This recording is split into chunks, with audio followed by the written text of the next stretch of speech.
কল্পনা কৰক যে আপুনি 2014 চনত বহি আছে।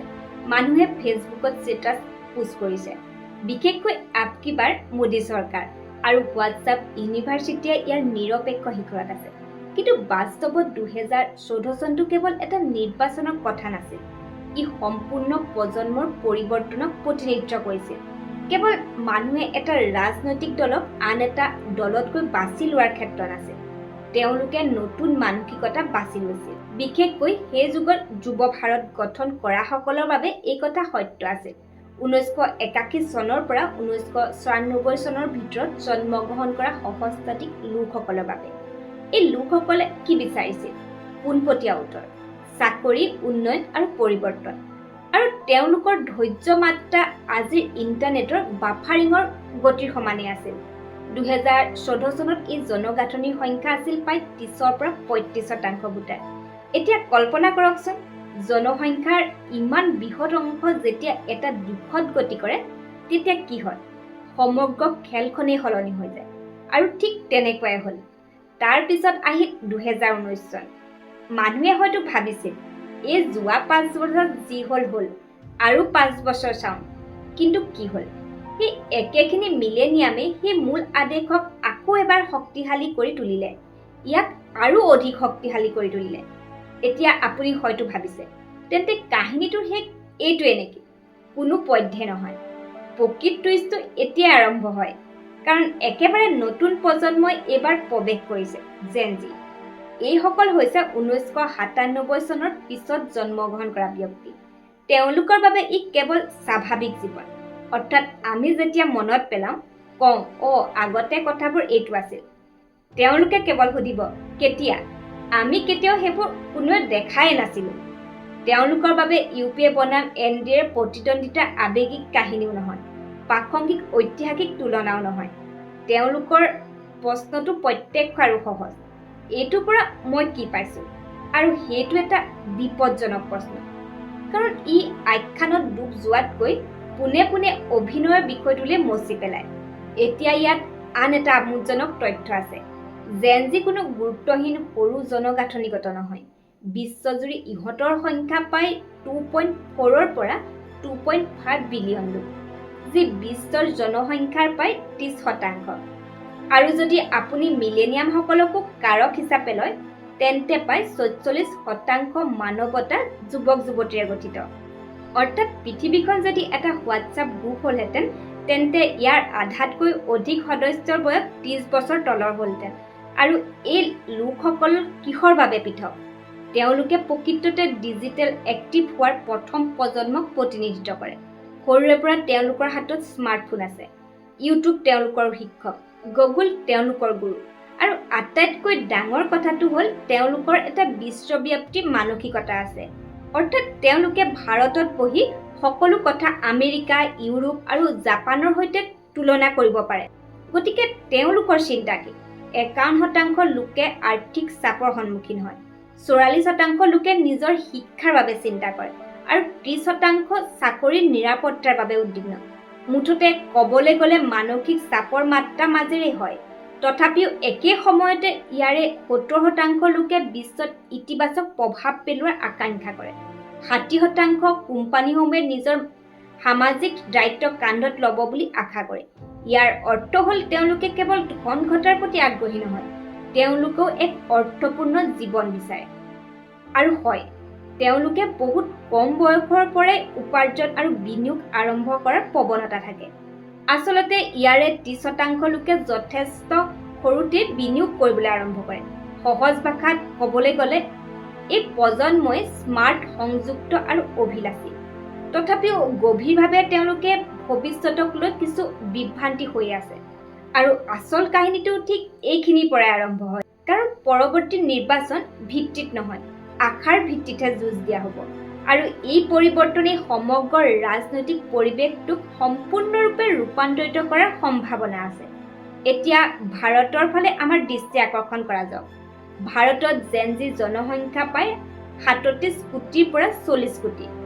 এইটো কেৱল যুৱক যুৱতীৰ অংশ নহয়, ই মূলতঃ এটা জাতিৰ ভিতৰৰ এটা জাতি। তদুপৰি ইহঁতৰ তাৎপৰ্য কেৱল নিৰ্মল সংখ্যাত সীমাবদ্ধ নহয়, 2030 চনৰ ভিতৰত তেওঁলোকে প্ৰায় $1.3 ট্ৰিলিয়ন সামূহিক ব্যয় ক্ষমতা লাভ কৰিব বুলি কল্পনা কৰা হৈছে।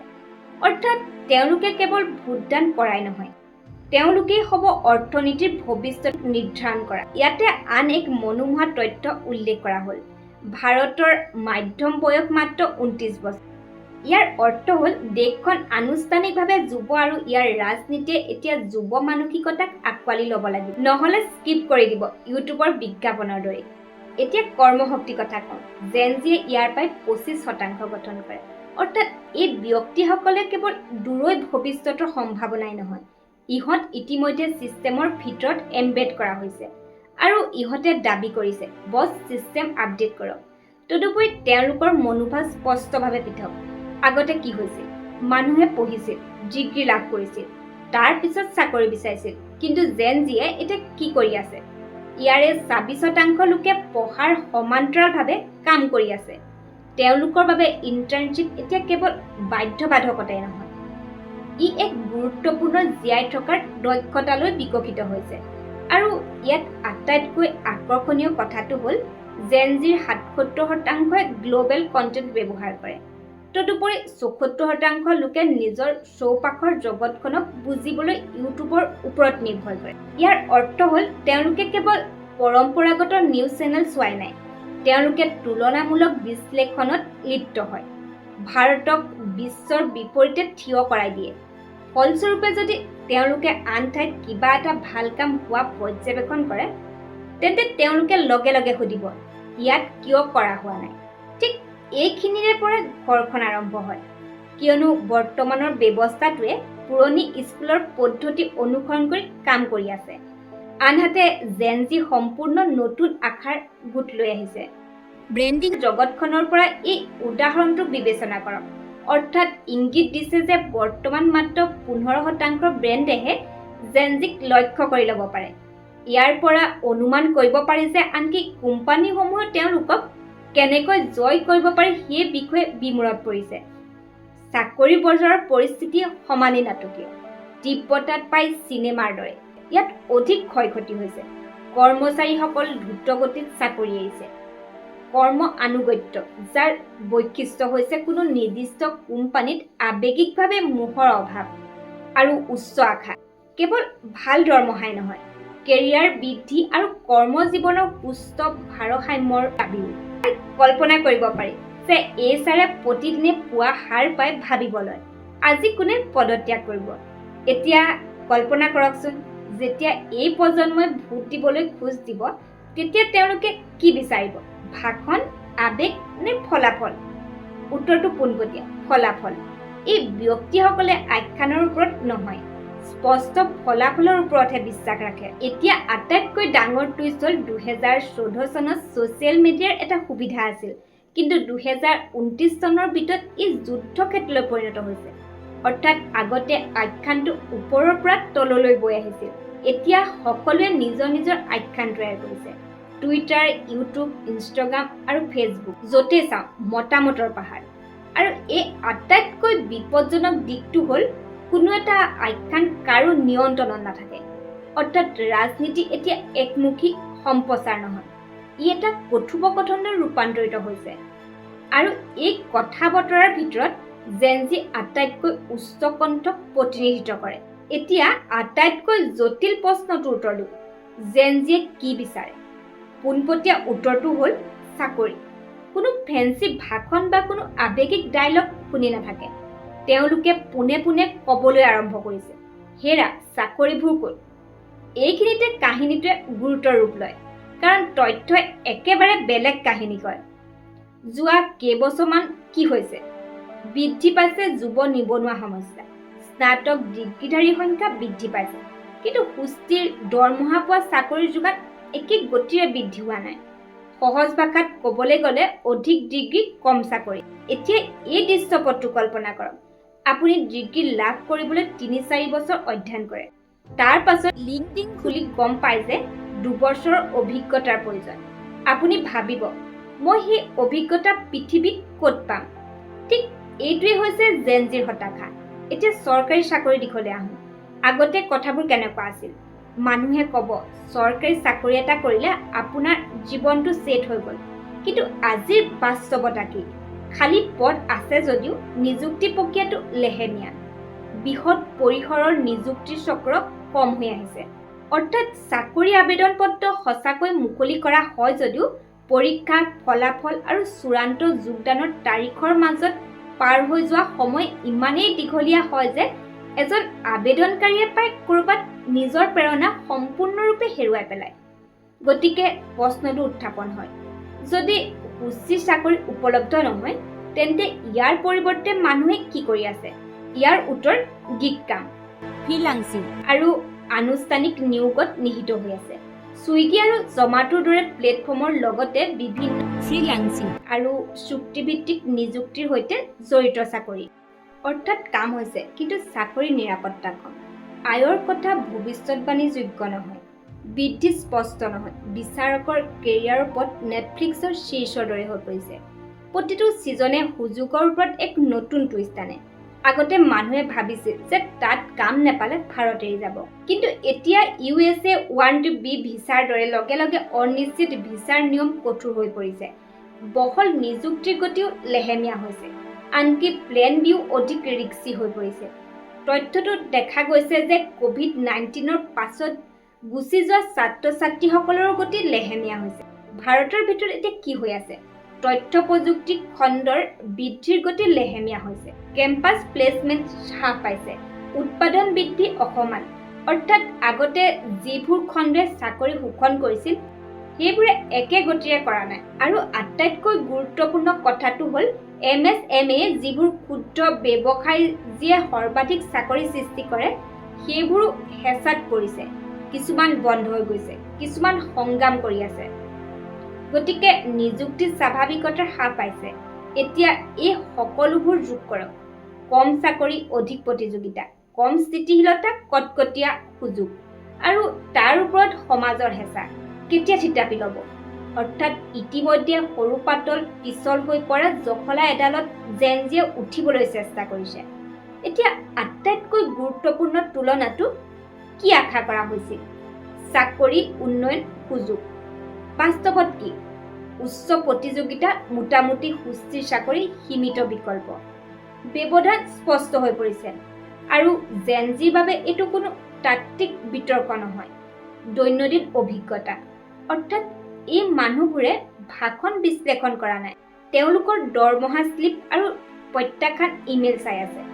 এতিয়া ৰাজনীতিত এক আকৰ্ষণীয় পৰিৱৰ্তন আহিছে। নীতিৰ পৰা আখ্যানলৈ গুৰুত্ব স্থানান্তৰিত হৈছে। ডেলিভাৰীতকৈ পজিশ্যনিঙৰ ওপৰত বেছি গুৰুত্ব দিয়া হয়। কিন্তু সমস্যাটো হ'ল এইটো জেনজিয়ে ভাষণৰ প্ৰতি কোনো গুৰুত্ব নিদিয়ে, ৰিজাল্ট বিচাৰে। এতিয়া মানুহে এটা সাধাৰণ যুক্তি আগবঢ়ায়, বিশ্বৰ পৰিস্থিতি বেয়া, সকলোতে সমস্যা সৃষ্টি হৈছে। ঠিক আছে, ই এটা বৈধ কথা, কিন্তু জেনজি উত্তৰো সাজু। ঠিক আছে, কিন্তু উন্নতি ক'ত? অৰ্থাৎ তুলনাটো এতিয়া অতীত বনাম বৰ্তমান নহয়, বৰঞ্চ প্ৰত্যাশা বনাম ফলাফলহে। আৰু এইটোৱে সকলোতকৈ বিপদজনক মেট্ৰিক, কাৰণ ইয়াত অজুহাতবোৰে কেৱল কাম নকৰে। প্ৰশ্নটো আৰু নহয় আন পক্ষই কি কৰিছে, বৰঞ্চ প্ৰশ্ন হয় বৰ্তমান ক্ষমতাত থকা দলটোৱে প্ৰকৃততে কি ডেলিভাৰী দিছে। এই মানসিকতাই 2029 চনত নিৰ্ণায়ক বুলি প্ৰমাণিত হ'ব, কাৰণ জেনজিয়ে ভয়ত ভোট নিদিয়ে, তেওঁলোকে প্ৰদৰ্শনৰ ওপৰত ভিত্তি কৰিহে ভোট দিয়ে। এতিয়া এই সমগ্ৰ আখ্যানৰ আটাইতকৈ ডাঙৰ আৰু চূড়ান্ত প্ৰশ্নটো হৈছে 2029 চনৰ নিৰ্বাচনত কোনে জয়ী হ'ব। কিন্তু তাতোতকৈ জটিল প্ৰশ্ন এটা হ'ল এইটো, জয়ৰ মাপকাঠি কি হ'ব? কাৰণ ঠিক এইখিনিতে সমগ্ৰ খেলখন সলনি হৈছে। আগতে নিৰ্বাচন কেনেকৈ চলিছিল? আৱেগৰ দেশ, পৰিচয়ৰ ৰাজনীতি, অলপ জাতপাত, তেওঁলোকৰ অলংকাৰ আৰু মাজত ছটিয়াই দিয়া কেইটামান প্ৰতিশ্ৰুতি, গেম ছেট। কিন্তু এতিয়া পৰিৱেশটো স্থানান্তৰিত হৈছে। ভোটাৰে এতিয়া কৈছে, চাওক, আমি কাহিনী নিবিচাৰোঁ, ফলাফল দেখুৱাওক। আৰু এই পৰিৱৰ্তন কীৰ্তিচিহ্নস্বৰূপ। আজিকালি শুনা এটা সাধাৰণ যুক্তি এনেকুৱা, যদি এই বিকল্পটো নহয় তেন্তে আৰু মূলতঃ ভয় জগাই তোলাৰ প্ৰয়াস। ইয়াৰ অৰ্থ হ'ল যদি কোনো পৰিৱৰ্তন ঘটে তেন্তে পৰিস্থিতি অৱনতি ঘটিব পাৰে। এই যুক্তি নতুন কথা নহয়। প্ৰতিটো প্ৰজন্মই আগতে শুনিছে নাওখন জোকাৰি নিদিব, ই বৰ ৰিক্সি। কিন্তু ইতিহাসে কি কয়? 2014 চনত ৰাইজে পৰিৱৰ্তন বাছি লৈছিল। কিয়? কাৰণ তেওঁলোকে বিশ্বাস কৰিছিল যে ইয়াৰ ফলাফল ভাল হ'ব পাৰে। অৰ্থাৎ মানুহে ভয়ত নহয়, আশাৰ বাবে ভোট দিছিল। আৰু সেই নীতিটোৱে আজিও সত্য। জেন জিয়ে এই একেবোৰে চিন্তা কৰে। ইয়াত নিৰাপদ বিকল্প বাছি লোৱাৰ কথা নহয়, ই উন্নত বিকল্প চিনাক্ত কৰাৰ বিষয়ে। এতিয়া আটাইতকৈ জটিল কথাটোৰ বাবে জেন জিয়ে আনুগত্য ভিত্তিক ভোটদানত লিপ্ত নহয়। অৰ্থাৎ আমি সদায় এই বিশেষ দলটোক ভোট দি আহিছো, গতিকে সদায় দিম। এই মানসিকতাক তেওঁলোকে ফ'ল' নকৰে। ই নেটফ্লিক্সৰ ছাবস্ক্ৰিপশ্যনৰ দৰে। যদি বিষয়বস্তু ভাল হয় তেন্তে আপুনি ইয়াক নৱীকৰণ কৰে, যদি নাই আপুনি ইয়াক বাতিল কৰে। ইমানেই সৰল। এতিয়া এইটো বিবেচনা কৰক, যদি ভোটাৰসকলে অন্ধ আনুগত্যৰ পৰিৱৰ্তে প্ৰদৰ্শনৰ ওপৰত ভিত্তি কৰি ভোটদান কৰে তেন্তে সুবিধা লাভ কৰিবলৈ কোন থিয় দিব? তেওঁলোকৰ প্ৰতিশ্ৰুতি পূৰণ কৰা নেতাজনেই হ'ব। আনহাতে আশাৰ পৰা আঁতৰি যোৱা ব্যৱস্থাটোৱে অসুবিধাৰ সন্মুখীন হৈছে। আৰু ইয়াত এটা উল্লেখযোগ্য বিপদৰ উন্মেষণ ঘটে। কোনো দলে নিজৰ অতীত হেৰুৱাব নোৱাৰে, কিন্তু ভৱিষ্যতৰ ভোটাৰক হেৰুৱাব পাৰে। আৰু সেই ভৱিষ্যতৰ ভোটাৰ কোন? আজি 18 পৰা 25 বছৰৰ ভিতৰসকলে সিদ্ধান্ত ল'ব। 2029 চনৰ নিৰ্বাচন শেষ আৰু আটাইতকৈ গুৰুত্বপূৰ্ণ কথাটো হ'ল 2029 চনৰ নিৰ্বাচন স্মৃতিশক্তিৰ ওপৰত ভিত্তি কৰি নহ'ব, ই আশা বনাম প্ৰদৰ্শনৰ ওপৰত ভিত্তি কৰি হ'ব। আগতে কি হৈছিল কোনেও সুধিব নোৱাৰিব। সকলোৱে সুধিব এতিয়া কি হৈছে? চাকৰি, শিক্ষা আৰু সুযোগ। এই তিনিটাৰ উত্তৰ যদি শক্তিশালী হয় তেন্তে জয় নিশ্চিত। যদি তেওঁলোক দুৰ্বল হয় তেন্তে আখ্যান যিয়ে নহওক কিয় প্ৰভাৱ সীমিত হ'ব। আৰু সেইটোৱে এই সমগ্ৰ কাহিনীটোৰ মূল কথা। শেষত এটা কথা মনত ৰাখিব যে গণতন্ত্ৰ এককালীন পৰিঘটনা নহয়, ই এক বিৰত প্ৰক্ৰিয়া।